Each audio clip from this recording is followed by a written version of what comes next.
मेरे प्रिय विद्यार्थियों, आज हम हिंदू धर्मशास्त्र विषय का अध्ययन करने जा रहे हैं। ये बड़ा ही महत्वपूर्ण विषय है। आज के युग में हम लोग धर्म की बात तो बहुत करते हैं, ऐसा कोई व्यक्ति नहीं है जो धर्म की बात ना करता हो, किंतु धर्म है क्या, इस विषय को समझना सामान्य बात नहीं है। तो ये हिंदू धर्मशास्त्र है, उसका जो विषय है, उसकी विषय सामग्री है, वो यही है कि हिंदू जो धर्म है वो है क्या। तो इस विषय के इस शीर्षक में 3 शब्द हैं। एक तो हिंदू है, फिर दूसरा धर्म है, तीसरा शास्त्र है। वैसे हिंदू धर्म को मैं तो नहीं मानता कोई हिंदू धर्म है, लेकिन ऐसा जैसा कि ये प्रचार में है, इसलिए हिंदू थियोलॉजी का इन इंग्लिश जो है उसका जो ये अनुवाद है वो हिंदू धर्मशास्त्र होता है, इसलिए मैं इसका प्रयोग कर रहा हूँ। तो इसमें पहला शब्द है हिंदू, दूसरा है धर्म, तीसरा है शास्त्र। तो मैं पीछे की ओर से चलता हूँ। शास्त्र क्या है? शास्त्र जो है वो किसी भी विषय का क्रमबद्ध अध्ययन, संयत अध्ययन, सम्यक अध्ययन शास्त्र कहलाता है। तो जिसमें अपने धर्म का जो क्रमबद्ध, नियमित, तर्कपूर्ण, तथ्यपूर्ण वर्णन होता है, उसे शास्त्र कहते हैं, धर्मशास्त्र कहते हैं। वैसे हिंदू धर्मशास्त्र का सामान्य अर्थ मनुस्मृति भी होता है। धर्म क्या है? धर्म के विषय में हम फिर बाद में किसी अन्य व्याख्यान में, किसी अन्य पाठ में हम इसकी विस्तृत चर्चा करेंगे, किंतु सामान्य रूप से यहाँ पर मैं कहना चाहूँगा, आपको बताना चाहूँगा कि धर्म के कई अर्थ होते हैं, कई रूप होते हैं। धर्म का जो बहुत ही साधारण सा अर्थ है, बहुत प्रचलित अर्थ है, वो कर्तव्य के रूप में आता है। इस अर्थ में हम कहते हैं कि धर्म, मानव की उत्पत्ति से पहले ही धर्म उत्पन्न हुआ, और कोई भी व्यक्ति जो पैदा होता है, कोई भी बच्चा जो पैदा होता है, जिस शिशु का जन्म होता है, तो उस शिशु के जन्म से पूर्व ही उसका धर्म उत्पन्न हो जाता है। तो आप सोचेंगे कैसे? क्योंकि जब एक बच्चा पैदा हुआ, एक बालक का जन्म हुआ, तो उसका पहला कर्तव्य होता है कि वो अपने पिता माता, उन्होंने उसे जन्म दिया है, बड़े होकर उनकी सेवा करे, और उस समय भी उनकी आज्ञा का पालन करे जितना भी कर सकता है। तो जिस रूप में भी कर सकता है, तो उनका आज्ञा पालन करना, माता पिता की आज्ञा का पालन करना और कालांतर में उनकी सेवा करना, ये उसका धर्म होता है। हर संतति का, हर संतान का ये धर्म होता है। तो इस अर्थ में उत्तरदायित्व को कहते हैं और कर्तव्य को कहते हैं।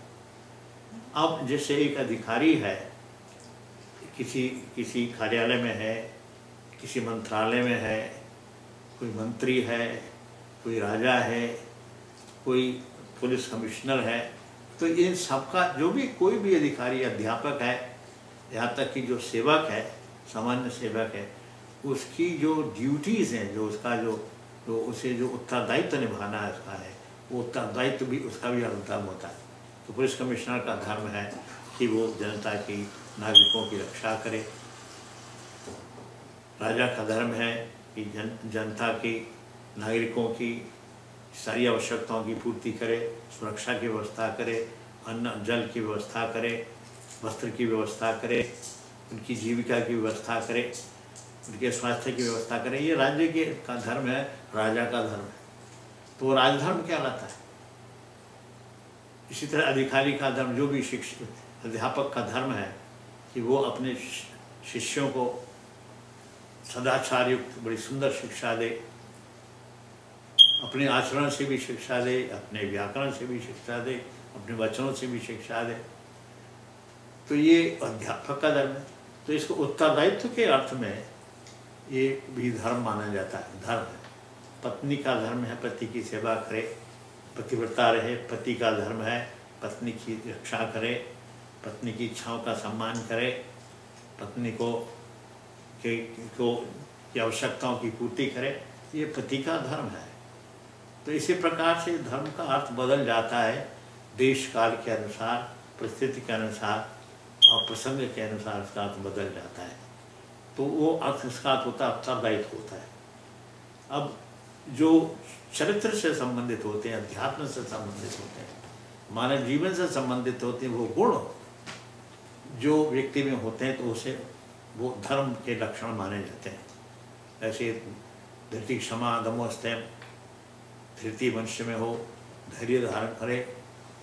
श्री राम जी कहते हैं कि उसे लक्ष्मण जी जब वो वन में गए, जब उनको स्वर्ण मृग के पीछे जब गए तो उसे कह दिया कि तुम अपना पहले बल, विवेक, बुद्धि, धैर्य पूर्वक इनको सोच के अपना काम करना। तो धृति है, क्षमा है, दमन है, ये सारे जो इनके लक्षणों की व्याख्या हम कालांतर में करेंगे, क्योंकि ये सब में एक बहुत बड़े विषय हैं। तो ये जो है धर्म के लक्षण कहलाते हैं। तो जिसमें होते हैं वो धर्मनिष्ठ कहलाता है, वो धर्मज्ञ कहलाता है, और धर्म का आचरण करने वाला कहलाता है। इसी प्रकार से कुछ स्वाभाविक गुण होते हैं, कुछ प्रकृति होती है, नैसर्गिक प्रकृति होती है, शाश्वत प्रकृति होती है। वो शाश्वत गुणों को भी धर्म कहते हैं। जैसे कि अग्नि का धर्म है जलाना, और जल का धर्म है उसको आर्द्र करना, भिगोना। पवन का धर्म है चलना, शीतलता प्रदान करना, शीत या उष्ण जैसी भी स्थिति हो, तो ये हवा का, ये पवन का ये धर्म है। इसी प्रकार से आकाश का धर्म है ये शब्द। पृथ्वी का धर्म है सुगंध। पृथ्वी का धर्म है उत्पन्न करे, जल दे, अपनी संतान को अन्न दे, फल दे, फूल दे। तो ये इनके जो नैसर्गिक जो गुण हैं, नैसर्गिक कार्य हैं, तो वो भी धर्म कहलाते हैं। तो ये पवन का धर्म है, ये आग का धर्म है, ये वायु का धर्म है, ये जल का धर्म है, ये आकाश का धर्म है, पृथ्वी का धर्म है, ये इंद्र देवता का धर्म है, ये कार्तिकेय देवता का धर्म है। तो वो उत्तरदायित्व होते हैं। और जो नैसर्गिक गुण होते हैं तो वो भी, तो धर्म की व्याख्या बड़ी विशद है। धर्म जो धारण किया जाता, धर्म जो है वो उसको धृति धातु से धृ धातु से बनता है धर्म। तो इसलिए वो धर्म को धारण किया जाता है। और धर्म एक ऐसा जीवन का ऐसा संविधान है जो जीवन को सुचारू रूप से संचालित करता है। जब हम किसी संस्था की स्थापना करते हैं, किसी यहाँ तक कि जो मनोरंजक क्लब वगैरह होते हैं उनकी स्थापना करते हैं, तो छोटी छोटी संस्था बनाते हैं, उसके लिए बड़ी संस्था बनाते हैं, या कोई राज्य इसका संचालन करते हैं तो उसके लिए एक संविधान बनाते हैं, उसके लिए इसे एक आचार संहिता बनाते हैं। तो वो आचार संहिता होती है, वो संविधान होता है, उसके आधार पर देश चलता है। उसके आधार पर देश की जो 3 शक्तियाँ हैं, व्यवस्थापिका है, प्रबंधक और जो विधानसभा है, जो न्यायिक सभा है, ये सब 3 जो उसके रूप होते हैं। तो वो तीनों अपना अपना कर्तव्य करते हैं। तो उसको इस प्रकार से सारी व्यवस्था करते हैं। तो उसको जो है वो भी सब उनके धर्म में आती है। तो वो संविधान क्या होता है, वो जीवन का जो संविधान है। तो जब हम बनाते हैं एक छोटी सी भी संस्था, यहाँ तक कि घरों के अंदर भी एक संविधान होता है। जो अच्छे माँ बाप हैं, आचरणशील माँ बाप हैं, अपने बच्चों को संयम सिखाते हैं, अनुशासन सिखाते हैं। कहते हैं देखो बच्चों, 8 बजे के बाद बाहर नहीं रहना है, या 9 बजे के बाद बाहर नहीं रहना है, या ऐसा कार्य करना है, वैसा कार्य करना है, सब। तो ये भी एक संहिता होती है, आचार संहिता। हर परिवार में जो उच्च कोटि का परिवार है, जो परिवार में संकृत होते हैं उनमें कोई अनुशासन नहीं, वो दूसरी बात है। लेकिन अनुशासन रखने के लिए एक संहिता होती है, एक आचार संहिता होती है। तो इसी प्रकार से जब मनुष्य को उत्पन्न किया भगवान ने, तो उसको भी जीने के लिए उसने एक प्रणाली बताई, एक व्यवस्था की, उसने एक संविधान बनाया कि तुम इसके आधार पर जियोगे तो तुम सुखी रहोगे, तुम अपनी आत्मरक्षा कर सकोगे और अपने जीवन का जो ध्येय है, जो धर्म के 4 लक्षण पुरुषार्थ हैं, वो तुम उनको प्राप्त कर सकोगे, धर्म अर्थ कामों को प्राप्त कर सकोगे। तो वो जो है ये तो एक संविधान जीवन का है जो ईश्वर प्रदत्त है, उसको भी हम धर्म कहते हैं। तो इसलिए धर्म का बड़ी विशद व्याख्या है जो कालांतर में हम करेंगे, लेकिन आज हम सिर्फ इतना कहना चाहते हैं कि धर्म जो है व्यक्ति के साथ है और उसके देश काल के अनुसार उसके परिभाषाएं बदलती हैं, लेकिन मूल सिद्धांत सब धर्मों के एक ही है, मूलभूत सिद्धांत। तो अब देखना है कि ये धर्मशास्त्र की जो हम बात कर रहे हैं, तो हिंदू थियोलॉजी अंग्रेजी में कहते हैं, तो American university of Hindu knowledge, जो अमेरिकन विश्वविद्यालय हिंदू ज्ञान का जो है, उसमें एक हमारा जो विषय है, इसकी आप अध्ययन कर रहे हैं, तो इसका नाम हिंदू धर्मशास्त्र है, क्योंकि ये हिंदू शब्द अधिक प्रचलित है समाज में आज। यहाँ पर इन देशों में, अमेरिका में, कनाडा में, यूरोप में, आप देखिएगा उनको कहेंगे, आप कोई और शब्द कहेंगे तो उनको समझ में नहीं आता इतनी सरलता, और हिंदू कहते हैं, आजा हिंदू है। तो इसलिए इसका नाम हिंदू यूनिवर्सिटी रखा गया, और ये विषय का नाम भी हिंदू धर्मशास्त्र है। अन्यथा हिंदू तो एक जाति होती है जो सनातन धर्म का पालने वाली होती है। धर्म तो सनातन धर्म है, धर्म तो वैदिक धर्म है। सनातन धर्म क्या है? जो वैदिक सिद्धांतों पर आधारित है, वो सनातन धर्म। सनातन धर्म होता है शाश्वत, इटर्नल जिसे अंग्रेजी में कहते हैं। तो ये नैसर्गिक धर्म, शाश्वत धर्म, चिरंतन धर्म, इसका कभी आदि अंत नहीं है। सनातन किसे कहते हैं? जो कि पुराना है, जो इटर्नल है, जो चला रहा है, इसकी समाप्ति भी नहीं होती। एक विशेष बात जो हमारे धर्म की है कि ये धर्म जो है किसी व्यक्ति विशेष ने नहीं चलाया है। जो धर्म व्यक्ति विशेष द्वारा चलाया जाता है वो सीमित होता है, और उसकी अवधि भी सीमित होती है। धीरे धीरे वो अपना अस्तित्व खो देता है। तो हमारा धर्म शाश्वत है, सनातन है। इसको किसी व्यक्ति ने नहीं चलाया, किसी ऋषि ने नहीं चलाया, किसी राजा ने नहीं चलाया, किसी संत ने नहीं चलाया।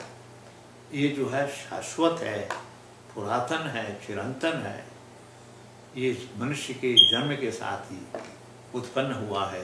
मनुष्य के जन्म के निधन के पश्चात ही जब मानव जाति समाप्त होगी, तब ये भी इसके साथ ही ये जो है अदृश्य हो जाएगा। ये जैसे कि हिंदू जो हमारा वैदिक कॉन्सेप्ट है, जो वैदिक विचारधारा है, जैसे सृष्टि का सृजन होता है, प्रलय होता है।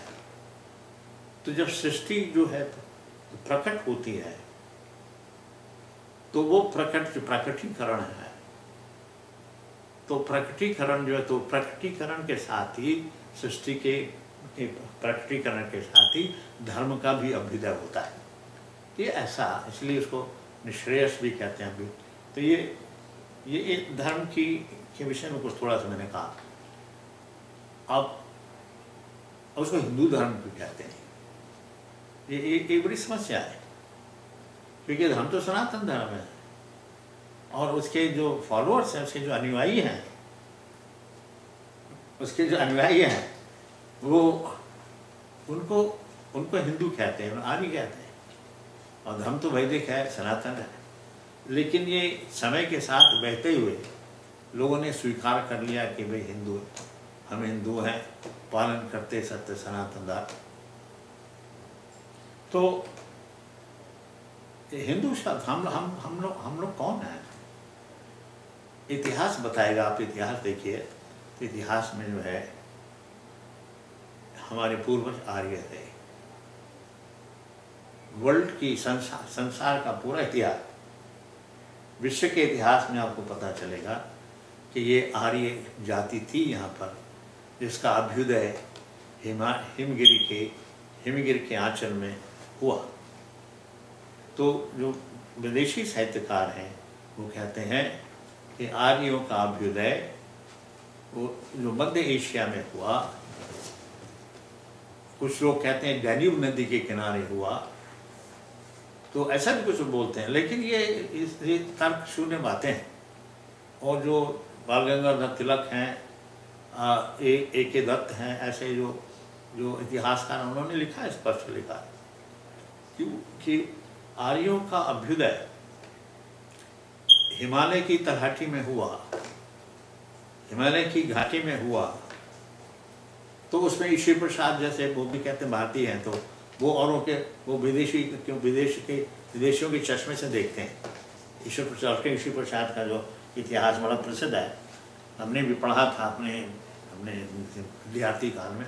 तो वो कहते हैं वो मध्य एशिया से आए, तो मध्य एशिया भी चलो हम मान लेते हैं। लेकिन मेरे प्रिय विद्यार्थियों सोचो, जो अगर तुम्हें भूगोल का ज्ञान है तो मध्य एशिया जो है वो हिमालय के दूसरी ओर है, भारत एक ओर है और हिमालय के दूसरी ओर मध्य एशिया है। अब चाहे वो सीधी तरफ बैठे गोद में बच्चा, चाहे बाई तरफ बैठा तो अपने बाप की गोद में ही, अपने पिता की गोद में। तो चाहे वो पैदा हुआ भारत की ओर, चाहे पैदा मध्य एशिया में पैदा हुआ, दूसरी ओर पैदा हुआ, मंगोलिया की तरफ पैदा हुआ, लेकिन वो हुआ तो हिमालय के आंचल में ही पैदा हुआ। इसलिए ये निश्चित एक सत्य है, एक तथ्य है कि मनुष्य आर्यों का अभ्युदय हुआ हिमालय। तो अधिकतर लोग मानते हैं हिमालय की ऊपर के स्थान में, जैसे अब कश्मीर को माना जाता है, इसलिए कश्मीर को स्वर्ग भी कहा जाता है। और वास्तविकता ये कि कश्मीर का जो सौंदर्य है वो स्वर्गिक सौंदर्य, नैसर्गिक सौंदर्य। हम देखते हैं फ्रांस में, स्पेन में, मैंने सब जगह देखा, बड़ा सुंदर, अमेरिका में भी है, कनाडा में भी है, लेकिन वो मनुष्य के द्वारा बनाया गया है, मनुष्य ने उसको, प्रकृति को सजाया। जबकि कश्मीर में जो है या कि और जो प्रदेश हैं भारत में, उनको देखा कि उनमें एक प्राकृतिक सुषमा है अपने आप। तो ये हिमालय की जो घाटी है वो सौंदर्य से भरी हुई है, संस्कृति की प्रणालियों से भरी हुई है। वहाँ पर आर्यों का उद्गम स्थान माना जाता है, और जो लक्षण बताए हैं आर्यों के वो सब कश्मीरियों में मिलते हैं। जो कश्मीर में उत्पन्न हुए उधर लोग उस और सब में मिलते हैं, पंजाब में मिलते हैं सब, वो सारे लक्षण। गंगा सिंध के मैदान के निवासी जो हैं, तो मेरे प्रिय विद्यार्थियों, ये भारत का भूगोल तुम्हें सीखना पड़ेगा, देखना पड़ेगा। तो गंगा सिंधु के मध्य में जो सभ्यता फैली उसे कहते हैं आर्य सभ्यता। तो सिंधु एक बहुत बड़ी नदी है संसार की, भारत की विशेष रूप से। तो सिंधु नदी के उस पार में भारत की तरफ रहने वाले लोगों को, जो विदेशी थे, जो अरब के लोग थे, यूनान के लोग थे, उन्होंने उसको सिंधु नदी के पार के लोग कहा। उन्होंने आर्य नहीं कहा, उन्होंने कहा वो सिंधु नदी के पार। तो सिंधु के स्थान पे वो हिंदू बोलते, तो शाकाहा हो गया वहाँ पे, तो उन्हें हिंदू नाम कहा। तो इस तरह से हिंदू नाम पड़ा, लोग हिंदू कहने लगे। अभी आर्य लोग चले भारत से, वहाँ से चले, तो हिमालय से तुम्हें फिर वही मैं तुम्हारा ध्यान ये भारत के भूगोल की तरफ आकर्षित करना चाहूँगा कि आप उसमें जो उत्तर पश्चिम का क्षेत्र जो है, पंजाब के आगे का जो क्षेत्र है, उसमें आप देखें ईरान है। तो ईरान क्या होते, ईरान भी आर्यन का ही दूसरा रूप है, ईरान है। तो ईरान शाखा थी आर्यों की, उससे ईरान बना, जो वहाँ पे जो बस गए लोग। क्योंकि जब एक नदियों के किनारे सभ्यता फैली, ये तो विश्वविदित सत्य है, ये सब जानते हैं कि नदियों, क्योंकि नदी के किनारे ही जल होता है, वायु होती है, सुंदर वायु होती है, जलवायु होती है वहाँ की, और वहाँ पे अन्न उत्पादन हो सकता है, वृक्ष लगाए जा सकते हैं, पौधे लगाए जा सकते हैं, तो वहाँ भवन भी बनाए जा सकते हैं, कुटियाँ बनाए जा सकते हैं। तो आज भी लोग कुटियाँ बना के, आश्रम बना कर रखते हैं नदियों के किनारे। तो उस वहाँ से गंगा सिंधु के मैदान से जो चले, तो संख्या बढ़ी जब परिवार की सदस्यों की। तो अब घर में भी आज भी जब देखिए आप, जहाँ संयुक्त परिवार हैं, उन परिवारों में जब संख्या बढ़ जाती है तो फिर बेटे को अलग कर देते हैं कि अच्छा तुम अपना घर बसाओ, इसी प्रकार से बढ़ते चले जाते हैं, घर तो बड़े हो जाते हैं। भले ही पुरानी परंपरा के अनुसार तो पड़ोस में ही होते हैं, लेकिन अब तो नौकरियां होती हैं लोगों की, उन्हें दूर दूर जाना पड़ता है। तो वो वो उस परिवार से पृथक होते चले जाते हैं। तो जब संख्या बढ़ जाती है और कुछ परिस्थितियां ऐसी हो जाती हैं, अनुशासनहीनता होती है, उसके आधार पे भी कम्युनिटी से, अपने समाज से लोगों को बहिष्कृत किया जाता है। तो बहिष्कृत किया जाता था समाज से पहले, तो वो व्यक्ति बहिष्कृत होकर भी एक प्रकार से उनका भी एक संख्या बनती चली जाती है, बढ़ती चली जाती है, तो वो भी अपना एक वर्ग बना लेते हैं। इसी प्रकार के लोगों ने, अन्य जो भारत से बाहर निकल के, ऐसे ही लोगों ने, बहुत से लोगों ने अपने वर्ग बना लिए, अपने संप्रदाय बना ली, अपने संस्थाएं बना ली, अपना समाज बना लिया।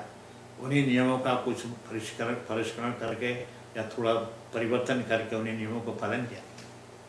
तो ऐसे ईरान में, अब अफगानिस्तान गया है, अफगानिस्तान, इसका नाम आर्यस्तान था, आर्यस्तान। अब उनकी शाखा, जो आर्यों की शाखा जो भारत से चल के दर्रा खैबर और दर्रा बोलन से होके, वहाँ से वही एक मार्ग है, पहाड़ी मार्ग, बड़ा दुर्गम मार्ग है, उसी से ही आ जा सकते थे लोग। जिन्होंने वेस्ट इंडियन हिस्ट्री पढ़ी है वो भी देखेंगे, जो अरब के जो पढ़ते हैं वहाँ पर जो अध्याय हम पढ़ते हैं, ये अरब से होता था व्यापार, अरब के द्वारा आते थे लोग, वो सब सामान लेके बेचने को, तो रास्ते में वो लूटपिट भी जाते थे। तो इसलिए स्पेन की महारानी ने कोलंबस को भेजा कि एक नया रास्ता खोजो तुम। तो नया रास्ता खोजने के लिए वो समुद्र के द्वारा चला, लेकिन कहाँ पहुँच गया? वेस्ट इंडीज़ पहुँच गया। उसने देखा आदमी तो सब हिंदुस्तानी जैसे लगते हैं, क्योंकि जो वहाँ पे वेस्ट इंडीज़ में जो अरावाक हैं, कैरिब हैं, जो 8 तरह के जो उनके जो ट्राइब्स थे, 8, वो सारे भारत से चले हुए सब। तो अरावाक, वो भी आर्यवाक, आज भी देखो वहाँ पे पोर्ट स्पेन में आर्यापिता एवेन्यू है। Ariapita, what is Ariapita? Ariapita is Ariapita, that avenue जो पोर्ट स्पेन में है वो आर्यापिता एवेन्यू है, आर्यपिता। अरिमा है, अब अरिमा इतनी प्रसिद्ध स्थान है। अरिमा क्या है? वो तो संस्कृत का शब्द अरिमा। तो अरिमा जो कहते हैं सूर्य को, तो सूर्य की किरणें जब बहुत तेज होती हैं तो वहीं पर जल भी बरसता है, इसलिए अरिमा की तरफ जल भी ज़्यादा बरसता है। तो ये उसको अरिमा कर दिया। तो जो शाखा जो जर्मन देश में बस गई, उसको उन्होंने जर्मनी कह लिया, और वो बड़े गर्व के साथ आज भी जर्मनी कहते हैं कि हम हमारी है।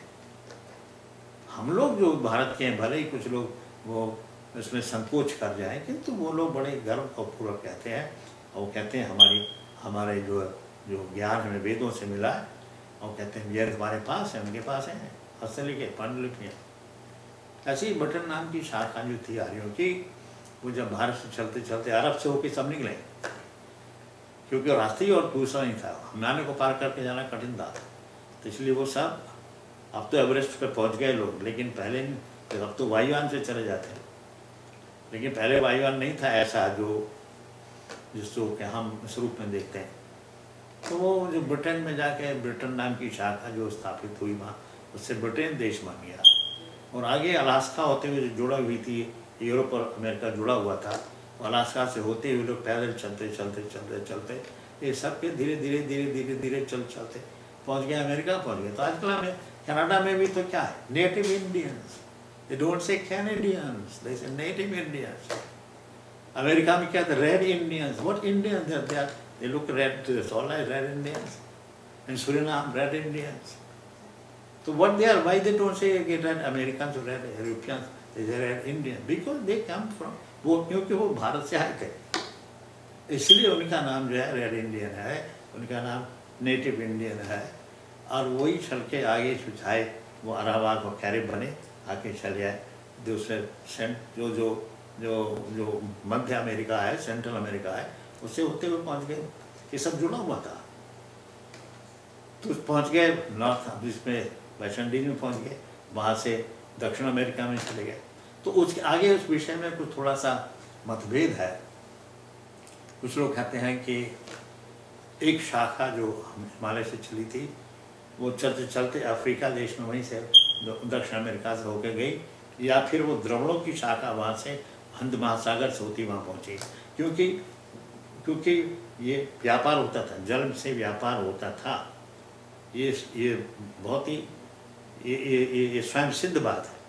वेदों में नौकाओं का वर्णन, ऐसी नौकाएं जो बनाई जाती हैं समुद्र में चलने के लिए, तो जो जब इसका वर्णन है वेदों में, इसका अर्थ वो नौकाएं प्रयोग में ली जाती थी। प्रयोग क्या अपने घर में चलाई जाती थी क्या? इतनी बड़ी बड़ी नौकाएं में जहाज जैसी कुछ बनती थी, तो वो विदेश से उनका जो था वो व्यापार होता था। तो उसी में अफ्रीका उधर पास में है, तो वहाँ से अफ्रीका को लोग गए।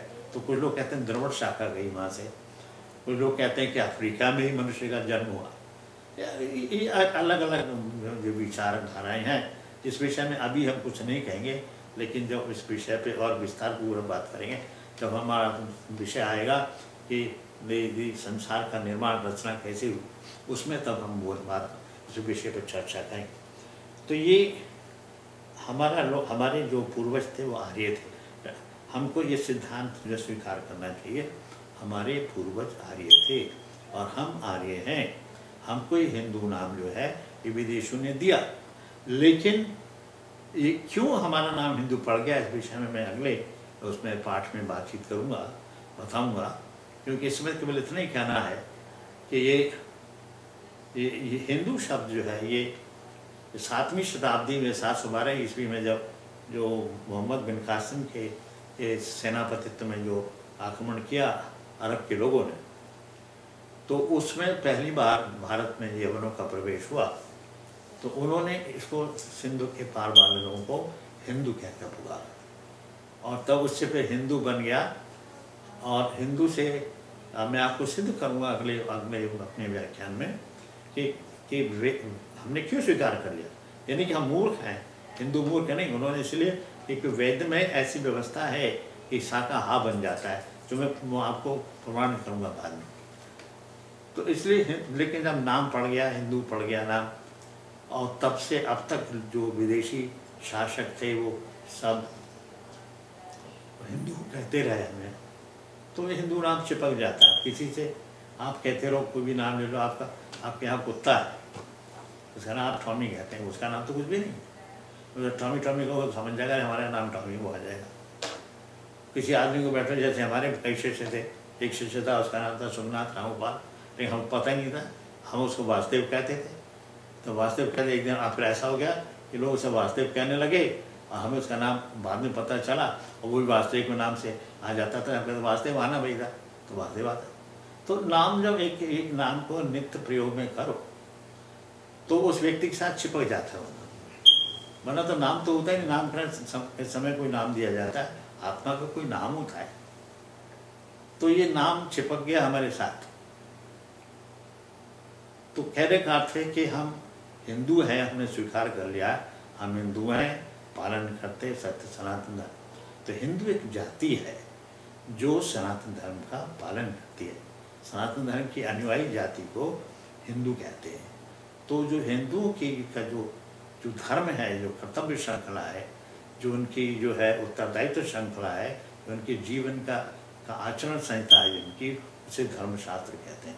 तो हिंदू धर्मशास्त्र के विषय में मैं इतना ही कहना चाहूँगा आज। इसके पश्चात जो आपके प्रश्न हो आप मुझे बताइएगा, और इस पे पूरा एक अपना इसका मेरे आज के इस पाठ का, इस व्याख्यान का लोग सारांश लिखें और मुझे प्रेषित करें।